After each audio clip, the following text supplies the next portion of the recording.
Welcome back class 7। हमने अभी तक एटमॉस्फेयर के बारे में सब कुछ पढ़ लिया था।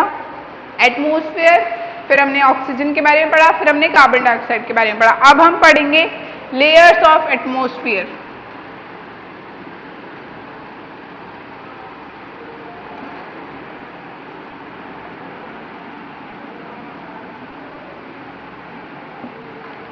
लेयर्स ऑफ एटमॉस्फेयर के बारे में देखिए। The earth atmosphere is divided into 5 layers. हमारे पास कितनी लेयर्स हैं? 5 लेयर्स डिवाइडेड हैं। सबसे पहले हमारी ट्रोपोस्फेयर, ठीक है।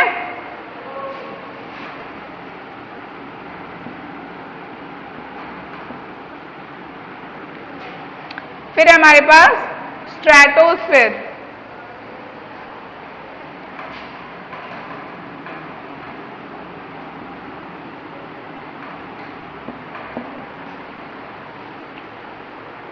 ठीक है। उसके बाद है मीसोस्फेयर,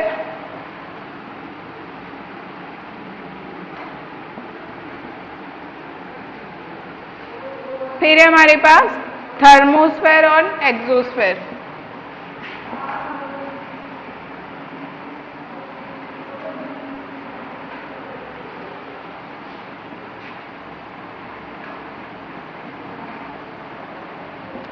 थर्मोस्फेयर एंड एक्सोस्फेयर। देखिए, सबसे पहली लेयर है हमारे पास ट्रोपोस्फेयर। अब पहली लेयर का मतलब ये है कि अर्थ के सबसे क्लोजेस्ट, ठीक है। आप देखिए इसे कैसे समझेंगे आप। ये अर्थ है,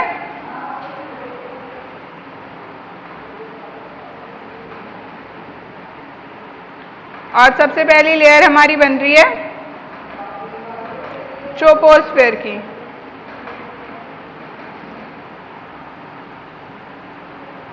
ठीक है। फिर उसके बाद हमारी लेयर बन रही है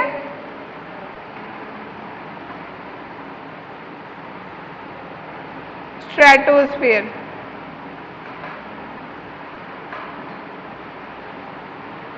ठीक है। उसके बाद नेक्स्ट है हमारी मीसोस्फेयर, थर्मोस्फेयर।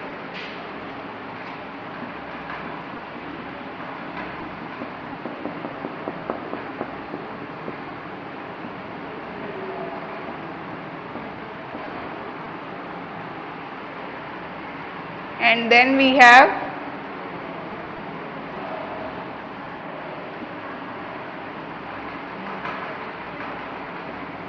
थर्मोस्फेयर। ठीक है। ये अर्थ है। सबसे पहले हमारे पास है ट्रोपोस्फेयर, फिर है स्ट्रेटोस्फेयर, फिर मीसोस्फेयर, फिर थर्मोस्फेयर, और ये हमारी हो गई एक्सोस्फेयर।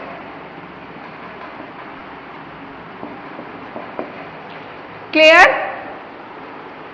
आप देखिए, सबसे पहला पार्ट है हमारा ट्रोपोस्फेयर। ट्रोपोस्फेयर में क्या क्या होता है? देखिए, ट्रोपोस्फेयर में वो सारी गैसेस आती हैं जिनका हम इनहेल करते हैं, एक्सहेल करते हैं, मतलब हमारे एटमॉस्फेयर का बेसिक सारा पार्ट इसमें कवर होता है।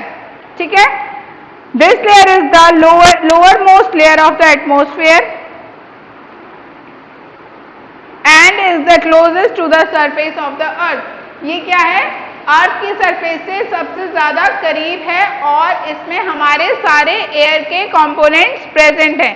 सबसे निचली लेयर है अर्थ के सबसे करीब। The air we breathe exist here. It is the densest part of the atmosphere. All the weather phenomenons like clouds, fog, dew, frost, storms, lightning, hailstorm and precipitation occur here. देखिए, इसमें वो सारी gases present है जो हमारे काम में आती हैं, और इसी ट्रोपोस्फेयर में ही सारी गैसेस प्रेजेंट होती हैं। इसके अलावा ये सबसे ज्यादा डेंस, मतलब सबसे ज्यादा घनत्व वाला, सबसे ज्यादा घन है इसमें, मतलब काफी सारी गैसेस का मिक्सचर यहाँ पर प्रेजेंट है। और सारे वेदर के फिनोमिना, जैसे कि बिजली का कड़कना, बादल का फॉर्म होना, बारिश, ओस और ओलावृष्टि जो होती है, बारिश के संग ओले जो गिरते हैं, ये सारी चीजें, यहाँ तक कि प्रेसिपिटेशन, पानी वापस से नीचे आता है ना कंडेंसेशन होने के बाद, भाई इवेपोरेट हुआ, कंडेंसेशन हुआ, फिर वो फ्लो किया, फिर वो प्रेसिपिटेट होकर के गर्मी की वजह से नीचे आकर के बरस जाता है, पानी बारिश की तरह बरस जाता है ना, वो सॉरी वो सारा प्रोसेस यहीं पर होता है। यहाँ तक कि धूप, धूल, आंधी, बारिश और जो सारी लाइटनिंग होती है, बादलों की वजह से जो लाइटनिंग होती है, क्योंकि बादल यहाँ प्रेजेंट है तो लाइटनिंग जो होती है वो भी यहीं पर ही होगी। तो ट्रोपोस्फेयर वो लेयर है जो अर्थ के सबसे करीब होती है और इसमें सारे वेदर के फिनोमेना, मतलब जितना भी वेदर से रिलेटेड चीजें हैं, पानी का, बारिश, ड्यू, स्टॉर्म, आंधी, तूफान, ये सारी चीजें यहीं पर ही अकर होती हैं ट्रोपोस्फेयर में, और ये अर्थ के सबसे करीब होती है। क्लियर?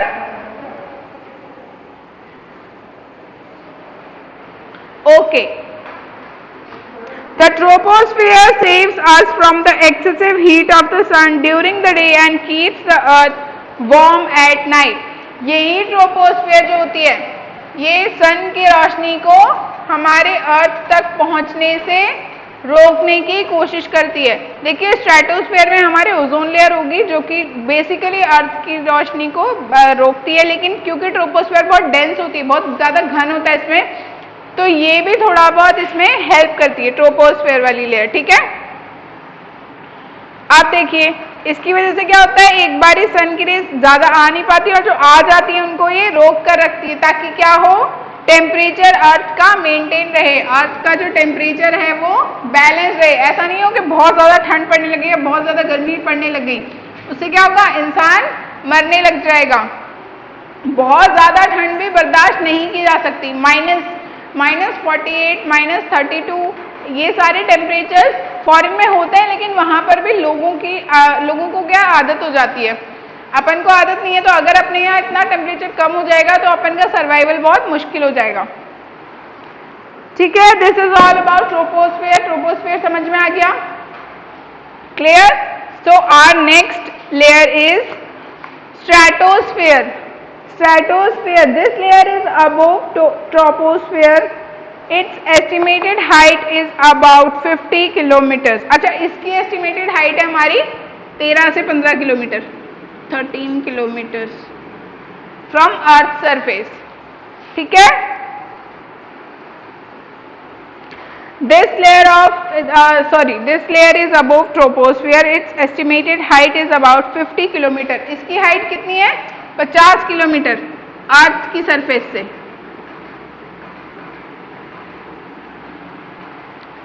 ठीक है, आप देखिए the air temperature at troposphere is about 80 degree Celsius at the equator. आप देखिए स्ट्रेटोस्फेयर जो है, यहाँ पर देखिए सन की डायरेक्ट रेज आ रही है जो इन सब में से छनते हुए आ रही है। यहाँ पर कोई सन की किरणों को रोकने का कोई मेजर नहीं है, यहाँ तक वो बहुत तेजी से आती हैं। ठीक है, तो स्ट्रेटोस्फेयर जो है वहां पर गर्मी एकदम से बहुत ज्यादा होती है, कितनी, 80 डिग्री सेल्सियस तक।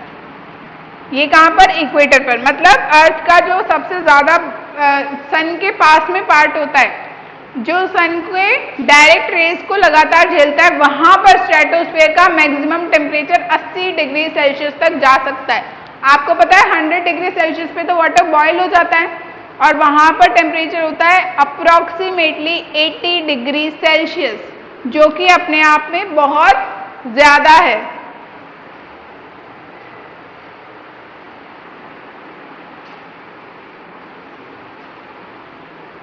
चलिए, this layer is almost free from cloud and associated weather phenomenon making conditions more ideal for flying aeroplanes. देखिए सारे वेदर के फिनोमेना हमारे कहाँ हो रहे थे, ट्रोपोस्फेयर में। सारे धूप, धूल, बारिश, आंधी और ओले बरसना, ये सारी चीजें क्या हो रही थी, ट्रोपोस्फेयर में हो रही थी। स्ट्रेटोस्फेयर इन सब चीजों से बिल्कुल साफ है, यहाँ पर बस टेम्परेचर ज्यादा होता है, बाकी सब चीजों का कोई प्रॉब्लम नहीं है। तो ये किस काम में आती है, फ्लाइंग एरोप्लेन्स।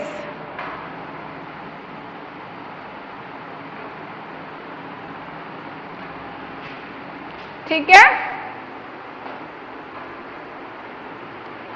एरोप्लेन्स को फ्लाई करने के काम में आती है, ठीक है, ये वाली लेयर।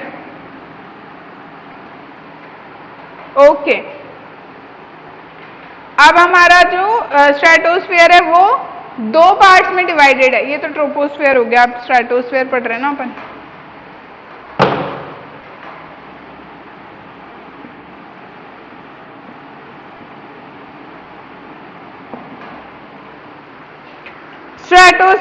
स्ट्रेटोस्फीयर दो पार्ट में डिवाइड होता है। देखिए, ये जो 50 किलोमीटर है इसमें से 10 से 35 किलोमीटर तक का एरिया, 10 to 35 किलोमीटर का एरिया जो होता है, ये आपको दिख ही नहीं रहा होगा, ये होता है ओजोन लेयर के लिए, O3। नेसेंट ऑक्सीजन होती है, केवल ऑक्सीजन होती है, वो तीन एटम्स मिल करके ओजोन लेयर का, ओजोन गैस का फॉर्मेशन करते हैं। ये होती है हमारी स्ट्रेटोस्फीयर, दो पार्ट में डिवाइडेड है, ओजोनोस्फीयर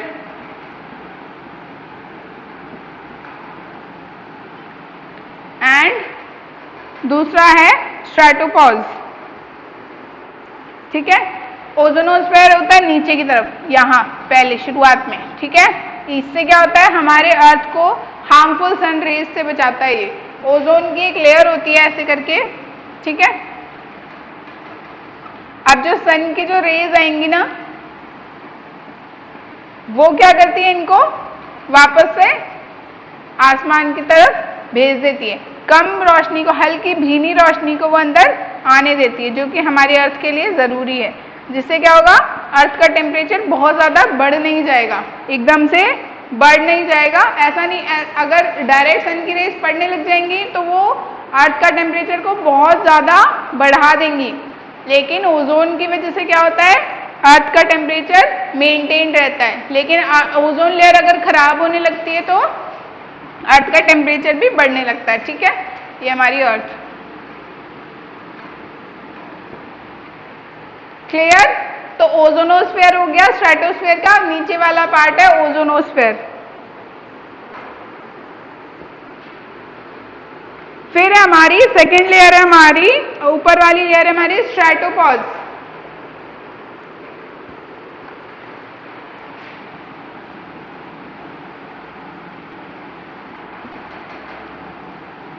यहां पर क्या होता है, वापस से टेम्परेचर बढ़ने लग जाता है, क्योंकि देखिए यहां से ओजोन की लेयर का टेम्परेचर,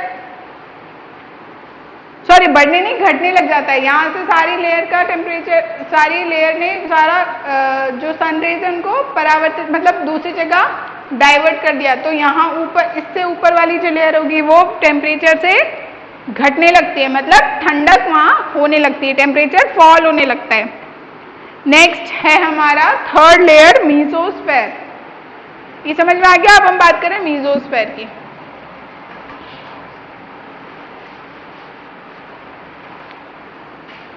थर्ड लेयर है हमारी mesosphere.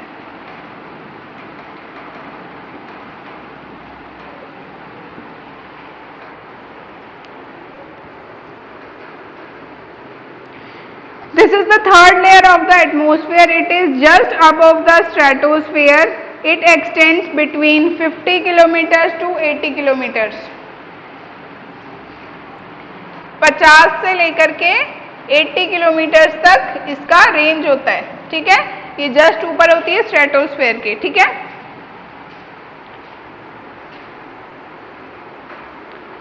Okay, the temperature of this layer is the coldest. The uppermost layer of the atmosphere is known as mesosphere. देखिए, एटमॉस्फेयर की सबसे ऊपर वाली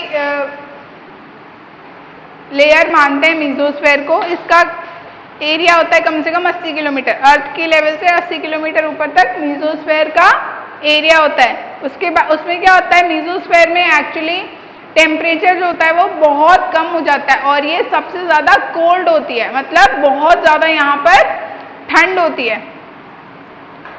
इस एरिया में सबसे ज्यादा ठंड होती है, ठीक है। बिल्कुल टेम्परेचर कम होता चला जाता है। Next is thermosphere. थर्मोस्फेयर जो होता है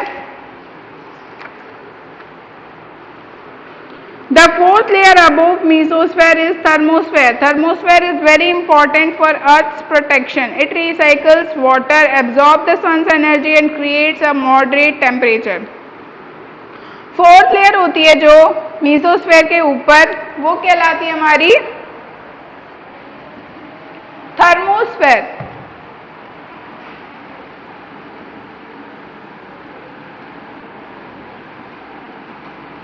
अब देखिए, थर्मो का मीनिंग ये होता है गर्मी, गर्म चीज. ठीक है, तो ये जो अर्थ, ये जो लेयर है, ये हमारे सन से हमारे अर्थ को प्रोटेक्ट करने की कोशिश करती है. ये जो लेयर है, ये वाली लेयर, ये हमारे सन से प्रोटेक्ट करने की कोशिश करती है अर्थ को.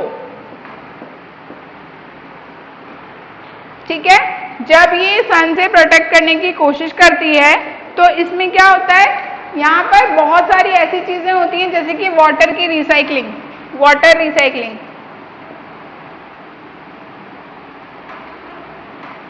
ठीक है, इसके अलावा और भी बहुत सारे प्रोसेस यहाँ पर अकर होते हैं जिससे कि क्या है, अर्थ का टेम्परेचर मेंटेन रहता है. मेंटेन करती है ये अर्थ के टेम्परेचर को, मेंटेन्स अर्थ टेम्परेचर, अर्थ के टेम्परेचर को ठीक से मैनेज करके चलती है ये. ठीक है, जो हमारी थर्मोस्फेयर है. इसके बाद हमारी सबसे ऊपर वाली लेयर है, उसका नाम है एक्सोस्फेयर. एक्सोस्फेयर जो है वो अनंत तक फैली हुई है. जो भी हमारा स्पेस है, स्पेस मतलब हमारा ब्रह्मांड का जो अंतरिक्ष वाला पार्ट है, कि जहाँ पर हमारी सैटेलाइट्स वगैरह होती हैं और हम क्या कहते हैं, हमारे रॉकेट्स वगैरह ये सब जो भेजते हैं, हम जब मून पर किसी चीज़ को लैंड कराने के लिए भेजते हैं तो वो कहाँ जाती है, एक्सोस्फेयर में. एक्सोस्फेयर वो सारा पार्ट है जो काला काला आपको दिखाई देता है ना, जब आप टीवी में देखते हो सारा सब तरफ कालापन होता है, बस ऐसी कुछ चीज़ें तैर रही होती हैं, वो हमारा होता है एक्सोस्फेयर, सबसे ऊपर वाली लेयर. इसमें क्या होता है, स्पेस की कुछ चीज़ें फ्लोट कर रही होती हैं और यहाँ पर सबसे हल्की गैसेस होती हैं, मतलब हीलियम और हाइड्रोजन. इन गैसेस पे हर एक चीज यहाँ पर तैरती रहती है और अर्थ का ग्रेविटेशनल फोर्स भी खत्म हो जाता है और हर चीज यहाँ पर अपने आप में खुद ही हवा में तैरती रहती है. ये हो गया हमारा एक्सोस्फेयर. सारी लेयर्स ऑफ एटमॉस्फेयर आपको गिवन है बुक में, पूरा शो कर रखा है आपको बुक में कि किस तरह से कौन सी लेयर कहाँ वर्क करती है. ये देखिए, सबसे पहले ट्रोपोस्फेयर, फिर स्ट्रेटोस्फेयर, मीसोस्फेयर और थर्मोस्फेयर. क्लियर? ये हो गई हमारी लेयर्स ऑफ एटमॉस्फेयर. ठीक है, next topic is air pressure. Air pressure क्या होता है और ये कैसे वर्क करता है. Okay, come on let's see क्या है एयर प्रेशर में.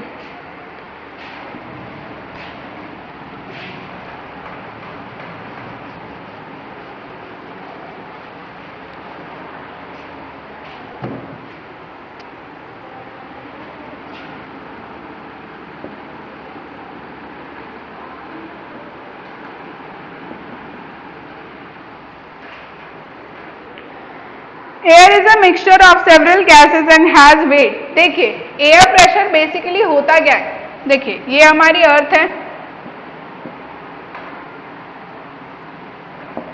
इस पर पूरे अर्थ पर गैसेस प्रेजेंट हैं. ठीक है, तो जो गैसेस हल्की हैं वो तो ऊपर की साइड रहती हैं, जो गैसेस भारी हैं वो नीचे की साइड रहती हैं. ठीक है, इन गैसेस से क्या होता है, अर्थ पर एक प्रभाव बना रहता है. हमारे ऊपर भी अर्थ पर प्रेशर लगा होता है एयर का.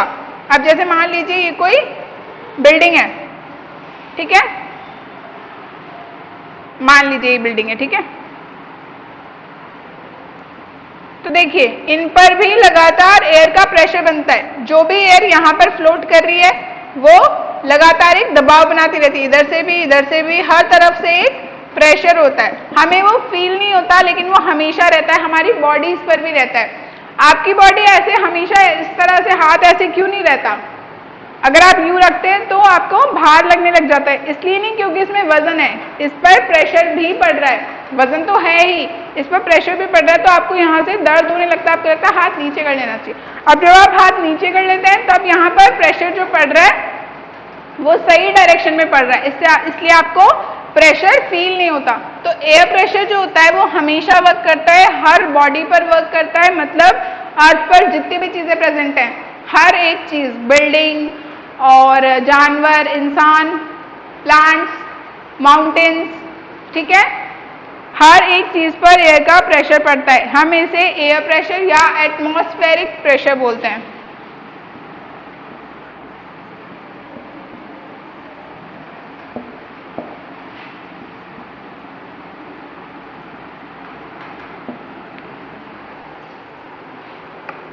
ठीक है, air presses from all the direction. As we go up the various layers of atmosphere, the air pressure falls rapidly. देखिए, नीचे होती है हमारी हैवी गैसेस, ठीक है, और बहुत ज्यादा अमाउंट ऑफ गैसेस भी प्रेजेंट होता है। जैसे जैसे हम ऊपर जाते हैं गैसेस लाइट होती हैं और उनका क्वांटिटी भी कम होती है। तो जैसे जैसे ऊपर की तरफ जाते हैं हम, एयर का प्रेशर कम होने लगता है, डिक्रीज हो जाता है ऊपर जाते वक्त, और नीचे आते वक्त एयर प्रेशर इंक्रीज हो जाता है। ठीक है, क्लियर? ठीक है, बैरोमीटर जो होता है, एयर प्रेशर को नापने के लिए हम क्या यूज करते हैं? बैरोमीटर। बैरोमीटर एक डिवाइस है जिसकी हेल्प से हम एटमॉस्फेरिक प्रेशर या एयर प्रेशर को नाप सकते हैं। अब देखिए, एयर प्रेशर जो होता है वो हॉरिजॉन्टली अफेक्ट करता है। हॉरिजॉन्टली मतलब ऐसे, और वर्टिकली मतलब ऐसे। हॉरिजॉन्टली मतलब यहाँ एयर इस तरह से प्रेजेंट होती है, तो यहाँ से इस तरह से ये फोर्स लगातार लगाती रहती है। ऊपर वाला प्रेशर इतना ज्यादा नहीं होता, लेकिन साइडवेज ये चलता है। अगर यहाँ तेजी से प्रेशर आएगा तो ये चीजें मूव करेंगी। कई बार तेजी से हवा आती है तो हम भी थोड़ा सा, या फिर कोई सामान रखा है, जैसे मान लीजिए मार्कर रखा है यहाँ पर, अभी तेजी से हवा आएगी तो ये गिर करके नीचे आ जाएगा। ऐसा क्यों होता है? हवा एक प्रेशर डालती है बॉडी पर, कोई भी बॉडी पार्ट हो। ठीक है, जैसे कि कोई पेन हो, अंगूठी हो, बॉल हो, इंसान हो, जानवर हो। ठीक है, कई बार आपने देखा होगा बहुत तेज जब आंधी वगैरह आती है तो कार तक आगे आ जाती है या फिर उड़ करके थोड़ा सा डिस्प्लेस हो जाती है। तो वो क्यों होता है? वो सब होता है एयर प्रेशर की वजह से। एयर प्रेशर को नापने का मीटर है हमारा बैरोमीटर।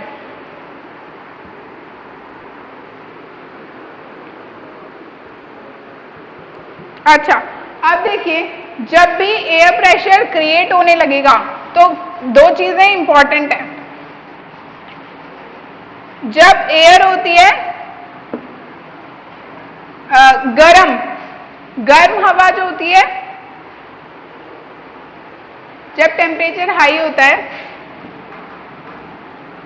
हाई टेम्परेचर में हवा हो जाती है गर्म। ठीक है, हीटेड हो जाती है, एयर हीट हो जाती है और वो ऊपर की तरफ उठने लगती है क्योंकि वो हल्की हो जाती है, लाइट हो जाती है। ठीक है, ठीक है। लो टेम्परेचर होता है तो क्या होता है? मतलब ठंड होती है तो क्या होता है?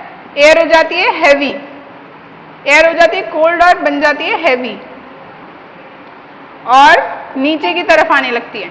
आप कभी भी देखेंगे हल्की लो टेम्परेचर वाली चीज हमेशा नीचे बैठती है और हाई टेम्परेचर वाली चीज हमेशा ऊपर बैठती है। जब हम कूलर चलाते हैं तो कूलर में से आती है ठंडी हवा, और ठंडी हवा क्या होती है?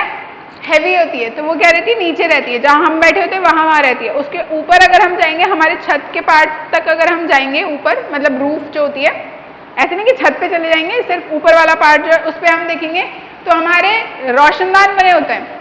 रोशनदान क्यों बने होते हैं? ताकि वो जो गर्म हवा है वो ऊपर उठे और वो रोशनदान से बाहर निकल जाए, तो कमरा क्या हो जाता है? पूरा कूल हो जाता है, ठंडा हो जाता है। ठीक है, ये हो गया हाई टेम्परेचर लो टेम्परेचर वाला पार्ट।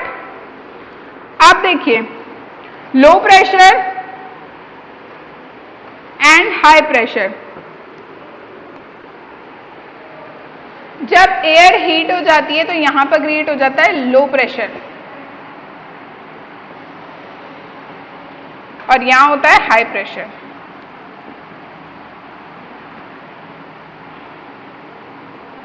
आप देखिए, जब गर्मी बढ़ती है तो हवा होती है गर्म और हो जाती है लाइट। इससे क्या हो जाता है, यहाँ पे लो प्रेशर हो जाता है। जब लो प्रेशर होता है तो हवाएं उस तरफ बहने लगती हैं जहां लो प्रेशर होता है। हवा का क्या काम है, सब तरफ प्रेशर इक्वल रखना है उसको। जहां लो प्रेशर होगा वो हाई प्रेशर से लो प्रेशर की तरफ,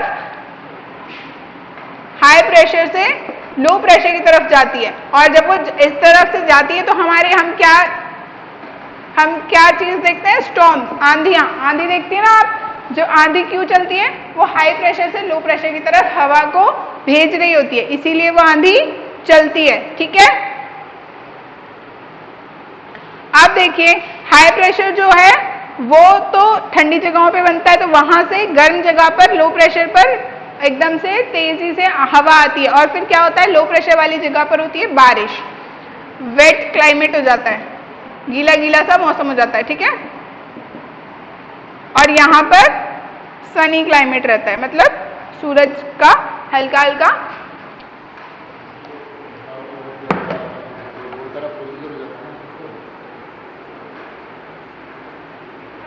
ठीक है। तो ये क्लियर हो गया। अब आपको समझ में आ गया बारिश किस तरह से होती है।